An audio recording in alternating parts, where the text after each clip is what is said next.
قرآن پاک میں اللہ تعالیٰ کا ارشاد ہے اقرا، پڑھو۔ اقرا کیا ہے؟ پڑھنا کیا ہے؟ unless you understand the قرآن، مطلب آپ کو جب تک قرآن پاک کی سمجھ نہیں آ رہی اللہ تعالیٰ کیا آپ سے کہہ رہے ہیں، تو اقرا کو کمپلیٹ کیسے کریں گے آپ؟ مجھے بس اتنا بتا دیں، آپ کیسے اس کو انڈرسٹینڈ کریں گے اللہ تعالیٰ آپ سے کیا کہہ رہے ہیں؟ وہ مجھے ایک صاحب کی بات بڑی اچھی لگی، وہ کہتے میں مدینہ شریف بیٹھا ہوا تھا، جنوری کے مہینہ تھا غالباً، تو وہ کہتے میں بیٹھا ہوا تھا تو ایک صاحب ساتھ آ کے بیٹھ گئے اور انہوں نے قرآن کھولا اور قرآن پڑھنا شروع کر دیا۔ کوئی گھنٹہ تقریباً انہوں نے قرآن پڑھا اور پھر انہوں نے پیچھے رکھ دیا، وہ جو شیلف سی بنی ہوتی ہے نا مدینہ شریف میں۔ تو وہ کہتے کہ میرے نا جیب میں تھا NOC، شاید وہ گورنمنٹ افسر تھے، تو کہتے وہ نکال کے انگلش میں تھا۔ میں نے کہا یار یہ کیا لکھا ہے، ذرا مجھے آپ پلیز بتا دیں گے، آپ انگلش جانتے؟ تو انہوں نے کہا ہاں میں انگلش جانتا ہوں، میں PhD ہوں اور میتھمیٹکس میں۔ انہوں نے کہا اچھا یہ ذرا مجھے پلیز پڑھ کے بتائیے کیا لکھا ہوا ہے انگلش میں۔ انہوں نے ان کو پڑھ کے بتایا کہ یہ گورنمنٹ کا افسر ہے، یہ اس کو اجازت دی جا رہی ہے عمرے پہ جانے کی۔ انہوں نے وہ طے کر کے رکھا۔ پھر کہتے ہیں میں نے پیچھے سے اٹھایا قرآن پاک، شیلف سے اٹھا کے میں نے ان کے آگے رکھا کہ اچھا آپ نے قرآن پاک پڑھا تقریباً گھنٹہ، مجھے بتائیں کیا پڑھا ہے آپ نے؟ تو وہ کہتے وہ سٹنٹ، مطلب ہی وہ سٹنٹ، اور انہوں نے کہتے انہوں نے پوچھا کیا مطلب؟ انہوں نے کہا دیکھیں آپ نے اللہ کی کلام پڑھ رہے ہیں، آپ نے کیا پڑھا مجھے تھوڑا سا ایک لائن بتا دیں۔ تو کچھ ایسی انہوں نے شاید بات کی، تو کہتے کچھ وہ رونے لگ گئے۔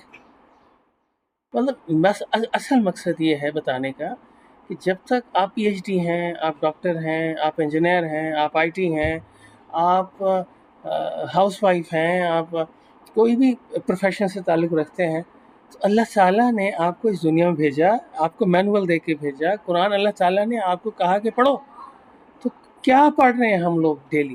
اچھا یہ میرے ساتھ اپنے بھی یہ واقعہ ایک دفعہ ہوا، میرے پاس ہی ایک مسجد ہے، میں وہاں روز اللہ تعالیٰ مجھے لے جاتے ہیں صبح نماز کے لیے، تو میں جب وہاں نماز پڑھ رہا تھا تو ایک صاحب اٹھ کے ایک دم کھڑے ہو گئے نماز کے بعد نا، جب جماعت ہوئی، انہوں نے کہا آپ لوگ پلیز ایک منٹ بیٹھیں، میں کوئی مانگنے والا نہیں ہوں۔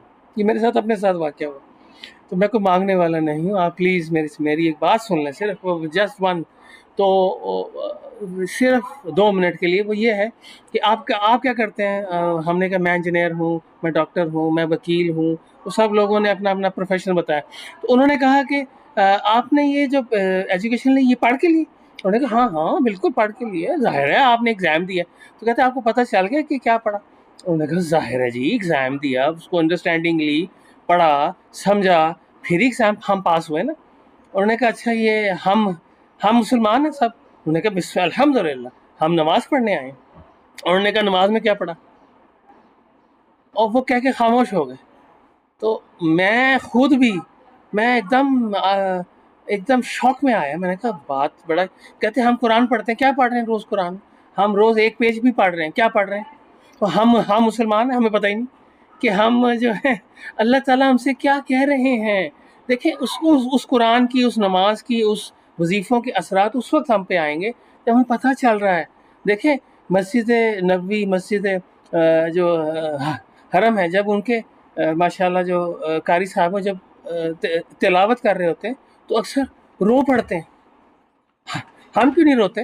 ہمارے اندر کیوں نہیں ایسی چیز؟ دیکھیں جب تک آپ نہیں سمجھیں گے قرآن کو، اثرات کیسے آئیں گے، دعا ہم کیا مانگ رہے ہیں، ہم نماز کیا پڑھ رہے ہیں، ہم قرآن کیا پڑھ رہے ہیں، ہم احادیث کیا پڑھ رہے ہیں، کسی سے ہم ٹرانسلیٹ لے رہے ہیں، ہم کسی سے ٹرانسلیشن لے رہے ہیں۔ اگین میری ایک اور کنسائز ویڈیو تھی جس میں میں نے، اصل میں ساری میری ویڈیوز چھوٹی ہوتی ہیں تاکہ وہ آپ لوگوں کا انٹرسٹ بھی رہے، آپ کو انڈرسٹینڈنگ بھی ہو۔ تو ان پچھلی ویڈیو کو اگر آپ دیکھیں گے، اس میں نے یہی کہا ہے کہ آپ کبھی بھی 100% ٹرانسلیشن نہیں کر سکتے، جو کہ آپ خود آپ کے اوپر جو وارد ہو رہی ہیں چیزیں، اللہ تعالیٰ آپ کو جو کہہ رہے ہیں، جب تک ہم وہ ڈائریکشن نہیں لیں گے تو اللہ تعالیٰ ہمیں عمل کی توفیق عطا فرمائے، قرآن پاک کو انڈرسٹینڈ کر